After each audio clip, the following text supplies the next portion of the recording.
Yes, advocate Suraj Singh.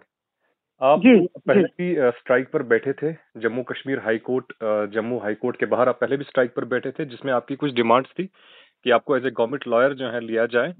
तो कई रोज तक जो है आप स्ट्राइक पर बैठे थे। उसके बाद honourable chief justice of Jammu and Kashmir high court and Ladakh की तरफ से आपको एश्योरेंस भी दी गई थी कि आपके मसले को कंसीडर किया जाएगा, और इसके चलते जी आपने अपनी कॉल वापस भी ली थी। तो जी आज की डेट में इस जो आपका प्रोटेस्ट था, जो आपकी डिमांड्स थी, जो आपके इश्यूज थे, उन पे करंटली जो है उनका क्या रद्द अमल जो है हाई कोर्ट चीफ जस्टिस से आया है? प्लीज टेल अस। मोहसिन भाई, मैं आपको बताते चलूं कि मैंने 8 मार्च 2022 को अपनी एजिटेशन शुरू की थी और आखिरकार मैंने उसको फास्ट एंड टू डेथ मैंने उसको तब्दील कर दिया था आखिरकार में। जी। और 17 मार्च 2022 को ऑनरेबल चीफ जस्टिस ने मैटर में इंटरवीन किया और अपनी तरफ से रजिस्ट्रार जुडिशियल को मेरे पास भेजा और इस एश्योरेंस के साथ कि मैं चीफ जस्टिस को जो चार्टर ऑफ डिमांड है वो सबमिट करूं, और चीफ जस्टिस ने मुझे अश्योर किया कि वो इसको कंसीडर करेंगे और पॉजिटिवली वो इसके जो सोल्यूशन है वो मुझे प्रोवाइड करेंगे और जो वायलेशंस हो रही हैं उन वायलेशंस को कंट्रोल करेंगे, अल्टीमेटली ऐसा कहा गया। जी। लेकिन बड़ी असमंजस वाली और बड़ी हैरानगी वाली बात मोहसिन भाई ये है कि 29 तारीख को यानी 29 मार्च 2022 को जब मेरी एक मीटिंग तय की गई ऑनरेबल चीफ जस्टिस साहब के जो सेक्रेटरी हैं, जी। और मैंने जब उनको पूछा कि साहब क्या पेशरफ्त है मेरे मामले में, तो ऑनरेबल चीफ जस्टिस के साहब के जो सेक्रेटरी हैं उन्होंने मुझे कहा कि आपकी जो चिट्ठी थी वो सेम चिट्ठी जो थी वो फॉरवर्ड कर दी है हमने गवर्नमेंट को। तो मैंने कहा साहब ये चिट्ठी तो मैंने भी फॉरवर्ड की और मेरे और आपके फॉरवर्ड करने में फर्क क्या रहा? उन्होंने कहा जी चीफ जस्टिस साहब ने कहा है कि जो डिमांड ऑफ जो चार्टर ऑफ डिमांड सबमिट किया गया है जिनमें की 3 प्रमुख डिमांडें थी कि मुझे एक तो गवर्नमेंट अकोमोडेशन जो है वो एस्टेट्स डिपार्टमेंट के जो क्वार्टर्स हैं J&K के अंदर वो उनमें से मुझे एक सेट प्रोवाइड किया जाए ताकि मैं यहाँ से अपनी वकालत को प्रमोट कर सकूं और अपनी जिंदगी को आगे बढ़ा सकूं। और दूसरी मेरी डिमांड ये थी कि जो ऑनरेबल सुप्रीम कोर्ट ने 2013 में बैकलॉग वैकेंसीज को स्पेशल रिक्रूटमेंट इनिशिएट करके उनको फिलअप करने के लिए जो डायरेक्शन दी थी union of India versus national federation of blind में 2013 में, एक वो डिमांड थी। और तीसरी एक बड़ी अहम डिमांड ये थी मोहसिन भाई कि 4 जनवरी 2021 को गवर्नमेंट गैजेट नोटिफिकेशन इशू की गई थी गवर्नमेंट के द्वारा, जिसमें ये कहा गया कि जो विजुअली इम्पेयर्ड प्रैक्टिसिंग एडवोकेट्स होंगे उनको आप एडवोकेट जनरल और एडिशनल एडवोकेट जनरल अपॉइंट कर सकते हैं। तो मेरी ये डिमांड थी सरकार के साथ कि भाई आप इन मेरी डिमांड्स को कंसीडर कर लीजिए, और चीफ जस्टिस ने कहा कि आपकी ये जो सारी डिमांड्स हैं इनको मैं कंसीडर कर लूंगा और पॉजिटिव जो एक्शन हैं वो इस पे हो जाएंगे, और जो आप वायलेशंस कह रहे हैं सरकार बड़े लंबे टाइम से कर रही है मैं उनको फौरी तौर से रोकने के आदेश जारी करूंगा। लेकिन मोहसिन भाई, मैं जैसा जिक्र कर रहा हूँ कि बड़ी हैरत की बात यह है कि जब 29 तारीख 2022 को जब सेक्रेटरी साहब से मेरी मुलाकात हो रही थी तो मुलाकात में मुझे सीधे तौर से ये बता दिया गया कि चीफ जस्टिस साहब जो हैं उनकी तरफ से ये कहा गया है कि उनके पास इस तरह की कोई पावर मौजूद नहीं है कानून के अंदर जिसके द्वारा जो वायलेशंस मेरे साथ जो लॉज डिसेबिलिटी राइट्स के रिलेटेड या जो जो जो मैं कह रहा हूँ कि वायलेशंस हो रही हैं मेरे राइट्स को लेकर के, तो चीफ जस्टिस साहब ने कहा कि उनके पास कोई ऐसी पावर नहीं है जिसका इस्तेमाल करके वो फौरी तौर से इन वायलेशंस को स्टॉप करवा सके। जी जी। तो फर्दर इसमें सूरज सिंह, फर्दर अब आपकी तरफ से क्या कुछ एक्सरसाइज देखने को मिलेगी? आखिरकार मैंने 17 मार्च 2022 को ऑनरेबल चीफ जस्टिस जो स्टेट के अंदर अपनी तरह के कॉन्स्टिट्यूशनल हेड माने जाते हैं उनके एश्योरेंस के ऊपर कि वो मेरी डिमांड को पॉजिटिवली कंसीडर करके और उसमें जो वायलेशन हैं उनको स्टॉप करवा देंगे, वो नहीं हुई। और आखिरकार जब एश्योरेंसेस दी गई तो मैंने उनके लफ्जों की इज्जत को बचाने के लिए और इज्जत रखते हुए मैंने अपनी एजिटेशन को मैंने पोस्टपोन किया था, ना कि खत्म किया था। तो अब कल यानी 4 अप्रैल 2022 से मैंने फिर से अपना ये फैसला कर लिया है कि जो reasonable time honourable chief justice साहब को चाहिए था मेरी चार्टर ऑफ डिमांड्स को कंसीडर करने के लिए, वो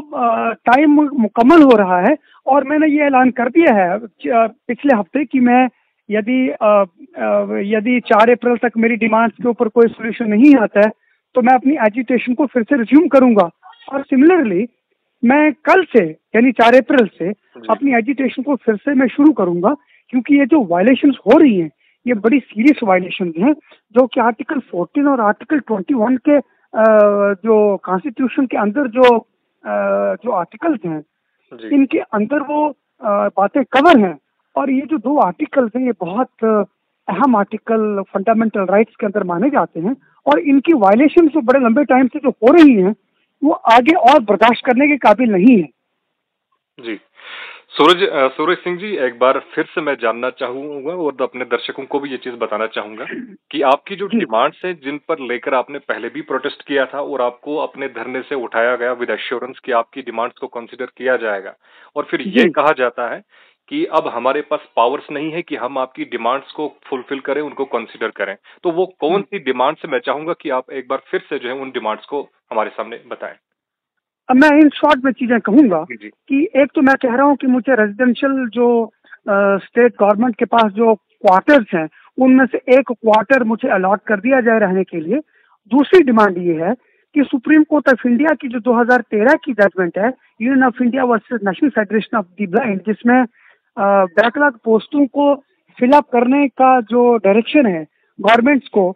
उनके ऊपर कार्यवाही अमल में लाई जाए। और तीसरी जो अहम डिमांड मैं ये कह रहा हूँ कि 4 जनवरी 2021 की जो गवर्नमेंट की गैजेट नोटिफिकेशन है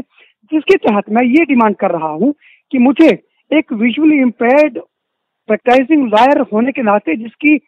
लगभग 11 साल की तकरीबन प्रैक्टिस हो रही है, उसको as a additional advocate general Jammu और कश्मीर यूनियन टेरिटरी के अंदर अपॉइंट किया जाए। तो ये मेरी प्रमुख रूप से 3 अहम डिमांडें हैं। जी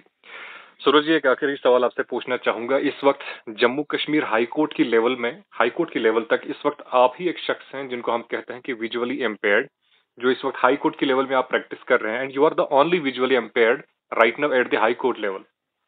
सर सिर्फ और सिर्फ एकमात्र मैं ऐसा वकील हूँ जो जम्मू कश्मीर और लद्दाख हाई कोर्ट के अंदर पिछले 10-11 सालों से प्रैक्टिसिंग लॉयर की तरह काम कर रहा हूँ। और इसके साथ साथ जो सबॉर्डिनेट जुडिशरी है वहाँ भी, यानी ट्रायल कोर्ट्स में भी मैं लॉयर की हैसियत से पेश हो रहा हूँ, और एकमात्र ऐसा वकील हूँ जो हाई कोर्ट के अंदर प्रैक्टिसिंग लॉयर गिना जाता हूँ। जी, तो आपसे जानना चाहूंगा कि दौरान प्रैक्टिस में कहूंगा कि वकला हजरात हैं, आपके रफीक हैं, आपका एडमिनिस्ट्रेशन है, आपकी जुडिशरी है, आपका डिपार्टमेंट बाकी है, किस तरह का रेस्पॉन्स, किस तरह का व्यवहार आपके साथ ऑन डेली बेसिस पे होता है? Please tell us. मैं पर्टिकुलरली मैंने जो मांगे रखी हैं, जो चार्टर ऑफ डिमांड मैंने आपके साथ अभी जो डिस्कस किया है, इनको लेकर के मैं एक बात कहूंगा कि अभी जब से मैंने इन डिमांडों के ऊपर सरकार से कार्यवाही अमल में लाए जाने के लिए कहा है, और मैंने ये कहा है कि जो वायलेशन लंबे समय से हो रही हैं उनको फौरी तौर से खत्म किया जाए,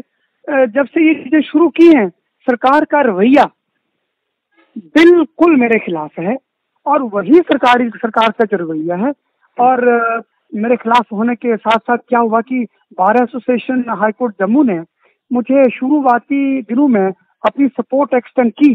लेकिन जब उन्होंने देखा कि एडवोकेट जनरल जो है जम्मू और कश्मीर के अंदर और बाकी जो उनके जो सरकारी जो मशीनरी तंत्र के जो लोग हैं, जब वो मेरी डिमांडों की खिलाफत कर रहे थे, तो धीरे धीरे करके जो president bar association high court Jammu है, धीरे धीरे करके वो भी सरकार की तरफ उनका झुकाव देखने को नजर में आ रहा है। और जो इन लोगों का रवैया है वो पूरी तरह से मैं कहूंगा कि टोटली मेरे खिलाफ है, मेरे संवैधानिक अधिकारों का हनन करने के की तरफ इनका झुकाव है। जी सूरज जी, एक आखिरी मैसेज मैं आपसे लेना चाहूंगा उन तमाम लोगों के लिए, आम जनमानस के लिए, और उन तमाम लोगों के लिए जो डिसेबल्ड हैं, फिजिकली डिसेबल्ड हैं, या किसी भी चीज को लेकर जो है वो खुद को एक डिसेबल्ड फील करते हैं। एक मैसेज आपकी तरफ से उन तमाम लोगों के लिए क्या रहेगा? देखिए, ऐसा है कि जिस तरह के अभी हालात मेरे सामने पैदा किए हैं स्टेट ने, संविधान होते हुए भी और संविधान के तहत जो नोटिफिकेशन, जो लॉज टाइम टू टाइम जो इशू किए हैं गवर्नमेंट ने, उनके होते हुए भी जो सरकारी रवैया एक डिसेबल लोगों के खिलाफ है, मैं यही कहना चाहूंगा कि मेरे जो बाकी साथी हैं वो अपने आप को तालीम याफ्ता करें, अच्छी पढ़ाई लिखाई करें, सरकार के साथ अपने अधिकारों को लेकर के दिन और रात इस तरह का एक कोशिश करें कि सरकार के साथ अधिकारों को बचाने के लिए, उनको सुरक्षा प्राप्त करवाने के लिए वो सरकारी तंत्र के साथ और सरकारी लोगों के साथ कॉन्स्टिट्यूशनल वे से एक अपनी लड़ाई को शुरू करें, ताकि जो एक गलत तरीके का माइंडसेट जो अगेंस्ट द कॉन्स्टिट्यूशन